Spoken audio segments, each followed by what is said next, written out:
Hello good morning friend. सुबह के बज रहे हैं 10 और आरपी गायब था, हमारा जो कुक था। तो उसको मैंने फ़ोन करके बुलाया, बोल रहा है कि भाई पोहा बना देता हूँ। तो उसको मैंने फ़ोन करके बुलाया तो दुकान पे बैठा हुआ था, वहाँ पे बनाना नहीं है, किचन बंद पड़ी है, यहाँ पे एक्चुअली इतने लोग भी नहीं है।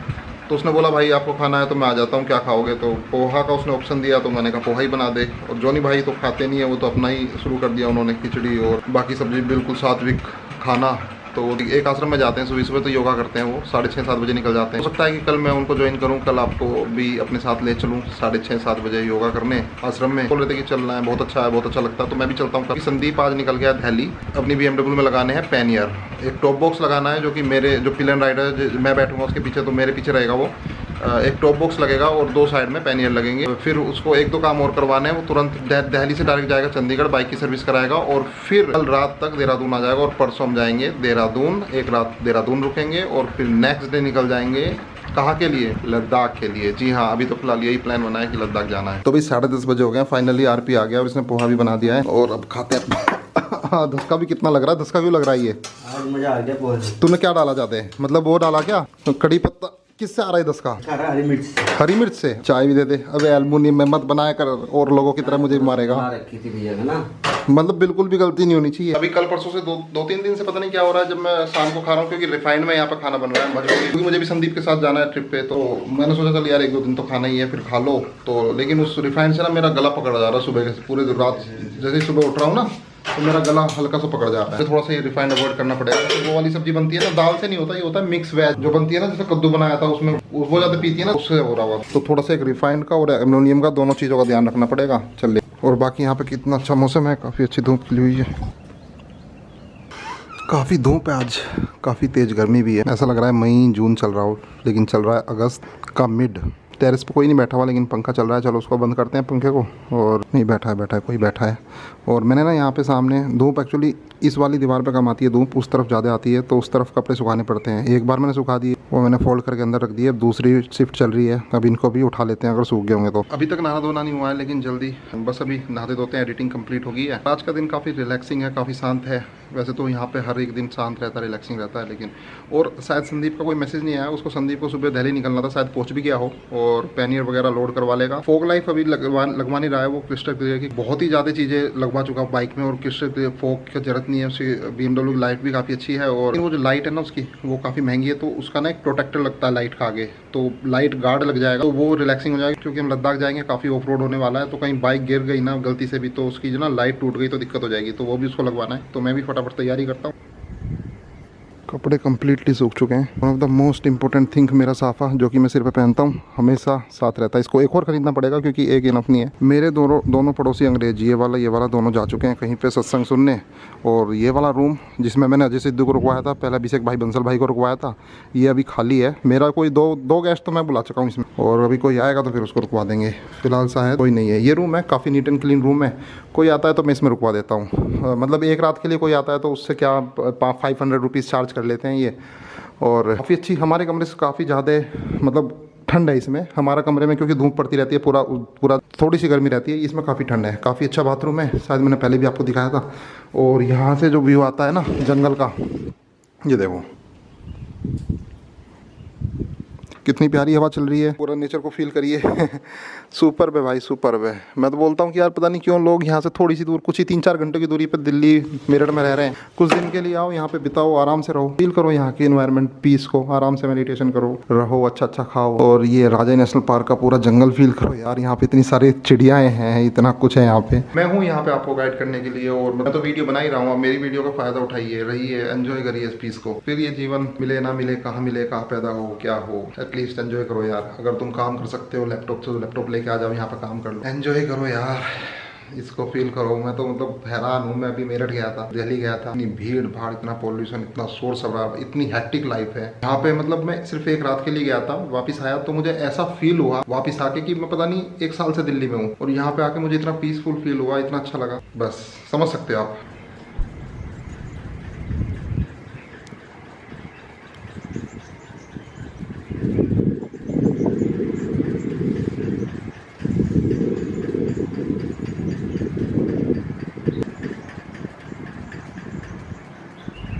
जब बहुत तेज बारिश होती है तो मेरी बाइक में ना, क्योंकि मेरी बाइक टेढ़ी खड़ी हुई है यहाँ पे ना स्लोप पे, तो उसमें पानी चला जाता है टंकी में, तो 150 रुपये दे के अभी साफ करवाई है। दोबारा इससे पहले बारिश आए तो मुझे ना पोलोथीन से उसको कवर करना पड़ेगा। और यहाँ पे जो ओनर हैं इस योगा पीठ के, उनके घर पे उनकी किचन यहाँ पर है, तो सीटियों पे सीटियाँ लग रही हैं, यानी कि उनका लंच बनने लग रहा है। तो यहाँ पे बच चुके हैं 2:30 और धूप भी थोड़ा हल्की पड़ चुकी है। एक्चुअली हमारा जो कुक है राम प्रवेश, वो गायब है कल से ही, पता नहीं उसका मूड में क्या चल रहा है, यहाँ पे मिलता ही नहीं है वो। बड़ी मुश्किल से मैंने सुबह बुलाया था, नाश्ता जाकर नाश्ता दिया उसको, भी हम अपने आप ही आटा उसन रहे हैं और कुछ। और ये रहा भाई, ये रहा। मैं तो बोल रहा था ये गायब है। हाँ तू ही बता दे जब तू मिल गया तो। पहले तो ये बता ये क्या बना रहा है, किसके लिए बना रहा है, किसके लिए?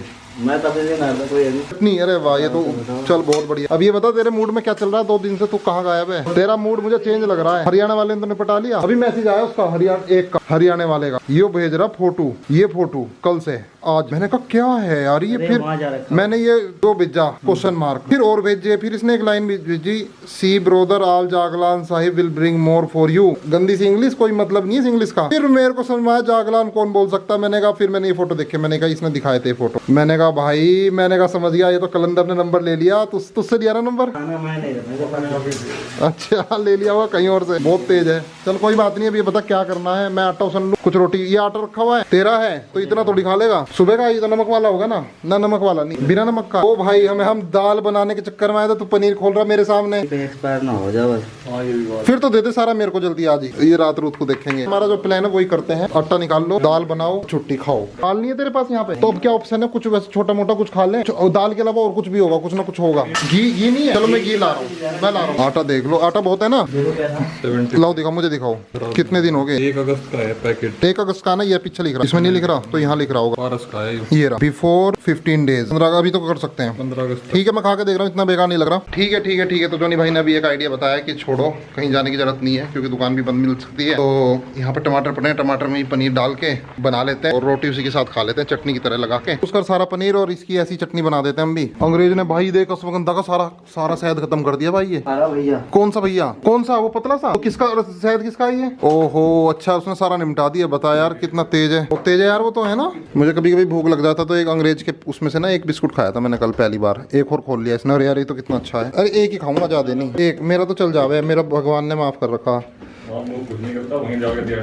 अच्छा एक बिस्कुट खा रहा हूँ भाई, सिर्फ एक खाता हूँ मैं, ज्यादा नहीं खाता हूँ, और वो भी 1 महीने में। थोड़ा सा तो पाप करना चाहिए। तो भाई जोनी भाई लाए थे देसी टमाटर, छोटे छोटे से, बहुत अच्छे। दिखाना इसमें कौन सा देसी, ये है देसी टमाटर, बहुत स्वादिष्ट होते हैं। और ये होते हैं अंग्रेजी, ये बेकार होते हैं। तो इसने ना ये खा लिया, इसने ना मतलब आरपी ने क्या किया कि अपनी चटनी बना ली देसी पराठा ना। अब इसकी चटनी लेंगे थोड़ी सी। भाई ये कैसी रोटी बना रहा है, इतनी मोटी मोटी, बढ़िया, जैसी आश्रम में मिलती है। तो मुझे अच्छी लगती है ये वाली रोटी। आरपी कह रहा है कोयले पे बनाओ ऐसी मोटी मोटी रोटी, तब आता मजा। तो भाई बस हम 3 यहाँ पे किचन में, और हॉल देख लो कितना अच्छा हो रखा, बहुत शांति है, मजा आ रहा है, मजे हैं। खाना भी मिल गया, ये पता नहीं चलता यहाँ पे खाना मिलेगा नहीं मिलेगा थोड़ा, पर जब से आरपी आया थोड़ा सा कॉन्फिडेंस है कि कुछ ना कुछ जुगाड़ कर ही देता है। तो यहाँ पे टेरेस पे भी अभी कोई नहीं बैठा हुआ, थोड़ी देर पहले एक लड़का बैठा हुआ था, गाने सुन रहा था, मस्ती कर रहा था। फिलहाल माहौल आज मैंने कैलकुलेट किया कि धूप कितनी देर से कहाँ से पड़ती है। अगर मैं 1 बजे भी अपने कपड़े धो के सुखा दूँ तो भी सूख जाएंगे, क्योंकि 1 बजे तक धूप यहाँ तक आती है, यहाँ तक, और उसके बाद फिर ऐसे से धीरे धीरे गायब हो जाती है। फिलहाल ना धूप यहाँ तक आ रही है, 2:30 बज रहे हैं, जहाँ पे जूते रखें जूतों के उस तरफ तक आ रही है, यानी कि 2:30 बजे भी अगर हम कपड़े डाल देंगे तो इस पर धूप रहेगी, बाकी जगह धूप नहीं रहेगी। अब हम ना कल चले जाएंगे, जोनी भाई भी अपने गाँव जाएंगे और मैं भी, मेरा भी लद्दाख जाने का बन रहा है। तो आरपी भाई बोल रहे थे हिसाब कर देना, तो इनका हिसाब कर देंगे पूरा, क्योंकि इनकी वजह से ना, आरपी की वजह से तो अपना बहुत अच्छा रहा यहाँ पे, मैं इनका एहसान मानता हूँ। और काफ़ी अच्छा खाना इन्होंने प्रोवाइड करवाया, 80-85 रुपए का डिनर दिया है और 50-55 रुपए का ब्रेकफास्ट दिया है, तो काफ़ी अच्छा लगा। अभी ग्रुप आने वाला है यहाँ पे योगा का ना, इस इंस्टीट्यूट में, तो हो सकता है इनको कुछ बचत हो जाए। उनका तो खाना चलेगा ही सुबह दोपहर शाम। कुछ यहाँ पे ना, जहाँ पे वानप्रस्थ में जो गुरुजी हैं, जहाँ पे आजकल जोनी भाई भी जा रहे हैं, उनके एक चेले हैं जो कि योगा इंस्टीट्यूट चलाते हैं, योगा कोर्स चलाते हैं। वो तो भाई हमेशा ना, जब भी उनका कोचिंग चलती है, देसी घी में बनवाते हैं सारा खाना। मतलब 1 महीना जैसे योगा टीटीसी चलेगी तो देसी घी में ही खाना बनेगा पूरा, कोई रिफाइंड नहीं, कुछ नहीं। और कितने कनेस्टर लग जाता है आरपी? तो ये कह रहा है कि कम से कम 25 लीटर घी लग जाता है। और अगर 15 आदमी होते हैं और 1 महीने का योगा टीटीसी चलता है, तो मैं भी हैरान रह गया कि किसी आदमी को इतनी नॉलेज कैसे है कि घी में खाना बनाओ, क्योंकि सब रिफाइन में बनाते हैं और बहुत बुरा हाल है। मतलब घी में खाना बनने से ना चित्त शांत होता है और माइंड एक्टिव होता है, बहुत ही ज्यादा कंफर्ट प्रोवाइड होता है बॉडी को। तो उससे ना योगा में बहुत हेल्प मिलती है, उन्हें स्टडी करने में, कंसंट्रेशन में, बहुत चीजें, मिराकुलस चीज है घी। लेकिन गरीबी के अभाव में लोग घी नहीं यूज कर पाते थे पुराने जमाने में। अब ये ट्रेंड बन गया है। अब ये है कि देख मुझे तो नहीं लगता कि अंबानी भी घी में छोकता होगा अपनी सब्जी, वो भी रिफाइंड और तेल ही चलता है हर जगह। ये तो नॉलेज की बातें हैं। तो यहाँ कर चुके हैं अपने टमाटर, मिर्च, अदरक, प्याज और लहसुन जोनी भाई बिल्कुल नहीं खाते हैं, तो इसलिए बिना उसके बनेगा। सबसे बढ़िया खाना सोनीपत का है, हरियाणा का। और बता, क्योंकि वहाँ की गाय भैंस का दूध ना इतना गाढ़ा है और मक्खन, वहाँ घी बिल्कुल प्योर। और सबसे बढ़िया खाना है अपने घर का, अपने आपे का। मतलब जैसे हमारे पास कोई पूछता है ना गाड़ी कौन सी अच्छी है, गाड़ी सबसे अच्छी वो है जो हमारे पास, क्योंकि हमें उसका पता है कि कैसे चलती है। और कोई पूछता है ना कि गाय या भैंस कौन सी अच्छी है, तो वो अच्छी है जो हमारे घर पर है। अगर हमारे घर पे गाय भैंस नहीं है तो पूरी दुनिया में हमें दूध नहीं मिलेगा, सिर्फ अपने घर से दूध मिलता है ना। ये तो बात पता ही है। तो सबसे अच्छी चीज वो है जो अपने पास है। नापा सबसे अच्छा है, दूसरा बेकार। वैसे अगर पूछा जाए एरिया कौन सा बढ़िया है, तो भाई एरिया हरियाणा में दूध घी मट्ठा बहुत है, इसलिए वहां से ओलंपिक गोल्ड मेडलिस्ट कुश्ती में, नीरज चोपड़ा जैवलिन थ्रो में वर्ल्ड में नाम रोशन कर रहे हैं हरियाणा का। समझ गया, प्रूफ है प्रूफ। फिलहाल सीन ये है कि मैं शायद लद्दाख की तरफ निकल जाऊं और जोनी भाई घर चले जाएं। जोनी भाई से मैं बात कर रहा था कि मैं जा रहा हूं, फिर मतलब यहाँ पे जो कमरा है उसको 10-15 दिन बाहर रहेंगे, फालतू में किराया क्यों दिया, इतना हम घूमने में इन्वेस्ट कर लेंगे। ये जोनी भाई भी निकलते हैं, हो सकता है वो मेरे साथ बुलेट पे जाएं देहरादून तक, फिर वो आगे निकल जाए अपने गाँव में, या फिर वो यहाँ से बस पकड़े, बस चल नहीं रही है तो कुछ जुगाड़ करना पड़ेगा। तो वो भी आएंगे फिर 10-15 दिन में, जब मैं भी आता हूँ लद्दाख से घूम के। तब तक के लिए दोबारा से ऋषिकेश को बाय बाय बोलना पड़ेगा। बैठे बैठे पूरा मौसम चेंज हो गया कुछ ही मिनटों में, और बारिश बहुत तेज आने वाली है। महसूस करो, देखो ये एनवायरनमेंट को, लाइटिंग देखो चेंज होगी ना बिल्कुल। इतना मतलब पूरा ही घना फोग आ चुका है। मेरे तो कपड़े भी सूख रहे हैं, देखो देख के पता चल जाता है एनवायरनमेंट को, लाइटिंग को, कि बारिश बहुत तेज आने वाली है। ऐसा नॉर्मली होता नहीं है। तो यहाँ पर बन चुका है अपना लंच, और वाह देखने में लग रही है सब्जी बहुत बढ़िया, सात्विक, मजा आ गया, देख के ही बता दिया भाई मैंने। ये लो, और रोटी। चलो स्टार्ट करते हैं। हल्का सा नमक कम है, चलो नमक मिला लेते हैं, और भाई नींबू निचोड़ लेते हैं, सुपर स्वाद आ जाएगा। क्या हो गया यार, कोई चिल्ला रहा है वहाँ पे। आरपी यार क्या हुआ, कोई क्यों चिल्ला रहा है इतना?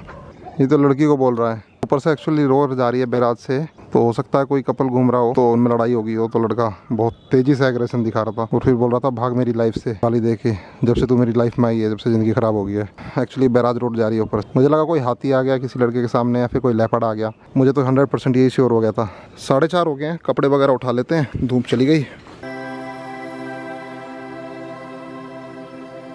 तो भाई शाम के 5:30 बज गए हैं, और जैसे मैं बता रहा था ना कि काला मौसम हो रखा, बिल्कुल अंधेरा, बारिश होने वाली है, लेकिन ऐसा कुछ नहीं हुआ। बारिश हुई होगी लेकिन देहरादून की तरफ हुई होगी, ऋषिकेश में नहीं हुई है बारिश। हल्की हल्की सी बूंदाबांदी हो रही है। मतलब ऐसा भी हो जाता है, पोपट भी बन जाता है कभी कभी, ऐसा लगता है कि जैसे बारिश होने वाली लेकिन नहीं होती। पर देहरादून में ऐसा नहीं होता। देहरादून में अगर मौसम हो गया ना थोड़ा सा भी, तो बारिश होती है दबा के। इधर कम है बारिश, बता रहा हूँ। इस खीरे को छील पहले, पूरा मत छील, चल कोई बात नहीं, सलाद हो जाए। तो आरपी ने मुझसे आज एक क्वेश्चन किया कि आरओ का पानी, मतलब ये आरओ का पानी पीना चाहिए या नहीं पीना चाहिए। तो मैंने उसको बताया कि आरओ का पानी जरूर पीना चाहिए, क्योंकि अभी हमारे नदियाँ और ये सब इतने प्योर नहीं है। आपको पता है कितना पॉपुलेशन है, सब पता नहीं क्या क्या करते हैं नदियों में। आरओ का पानी जरूर पीना चाहिए, लेकिन तरीके से। आरओ का पानी अगर आप पीते हो तो आपकी बॉडी को तोड़ देता है पूरी तरह से। तो उसके लिए उसको अल्कलाइन बनाने की बहुत जरूरत है। या तो घड़े में डालो आरओ का पानी फिर पियो, या फिर उसमें डालो खीरा। तो अभी मैं खीरा काट रहे हैं, खीरा काट दिया क्योंकि हमारी बोतल का मुंह छोटा है ना, तो इसके 4 टुकड़े कर। ये मेरी बोतल में डलेगा, सिर्फ एक बोतल में इतना डलेगा। ये वैसे नॉर्मली 12 घंटे चल जाता है। सुबह को डालो,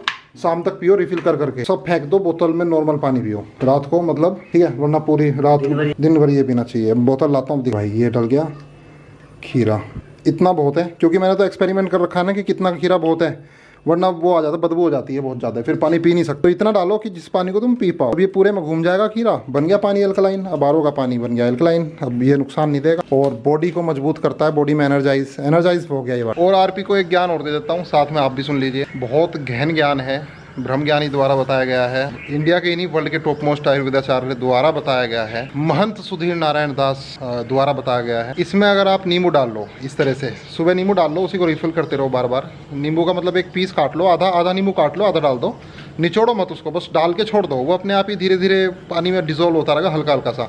मतलब पानी आपको कड़वा भी नहीं लगेगा, आराम से पीते रहोगे और उसी बोतल को रिफिल करते रहो। तो भाई इसमें क्या होगा कि कैंसर की गांठ भी नहीं बनेगी और कैंसर तक कट जाता है। कैंसर की गांठें कट कट के पेशाब के जरिए निकल जाती हैं। ये टेक्निक लेकिन बहुत लंबी है। हमेशा इसी पानी को पियो सुबह से शाम। पानी बिल्कुल एनर्जाइज हो जाता है, क्योंकि नींबू बहुत खतरनाक चीज़ है। उसको इस तरह से यूज़ किया जाए तो लंबे समय तक, बस ऐसे इसको हैबिट बना लीजिए लाइफ टाइम के लिए।